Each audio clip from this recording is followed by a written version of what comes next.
अपहरण થયેલ બાળકીને શોધી કાઢતી ભુજ શહેર એ ડિવિઝન પોલીસ ભુજ ખાતેથી અપહરણ થયેલ બાળકીને ગણતરીના જ દિવસોમાં જૂનાગઢ ખાતેથી શોધી પરિવાર સાથે મિલન કરાવતી ભુજ શહેર એ ડિવિઝન પોલીસ મહાનિરીક્ષક ચિરાગ કોરડિયા અને બોર્ડર રેન્જ ભુજ તથા પોલીસ અધિક્ષક વિકાસ સુના પશ્ચિમ કચ્છ ભુજ અને નાયબ પોલીસ અધિક્ષક આર.ડી. જાડેજા ભુજ વિભાગ અને પશ્ચિમ કચ્છ ભુજ જિલ્લામાં શરીર સંબંધી બનતા ગુનાઓ અટકાવવા અને આવી પ્રવૃત્તિ સાથે જોડાયેલી ઇસમો વિરુદ્ધ કાયદેસર કાર્યવાહી કરવા માટે સૂચના આપવામાં આવેલ હતી। જે અનુસંધાને પોલીસ ઇન્સ્પેક્ટર એચ.એસ. ત્રિવેદી માર્ગદર્શન હેઠળ ભુજ શહેર ડિવિઝન પોલીસ સ્ટેશન ખાતે વિવિધ કલમો તળે ગુના રજીસ્ટર કરી ભોગ બનનાર ભાવિકા હસમુખભાઈ દેવી પૂજક ઉંમર વર્ષ 9 અને રાવલવાડી પાણીના ટાંકા પાસે હરસિદ્ધિનગર ભુજવાડી છેલ્લા 5 દિવસથી ગુમ હોતા શોધવા માટે પ્રયત્નશીલ હતા। તે દરમિયાન ભોગ બનનારને જૂનાગઢ ખાતે કાળવા ચોક ખાતેથી શોધી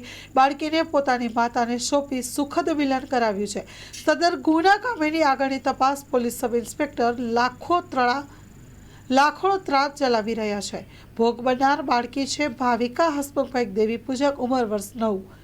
સ્ટોરી રિપોર્ટ બાય કિરણ ભરી ભુજ।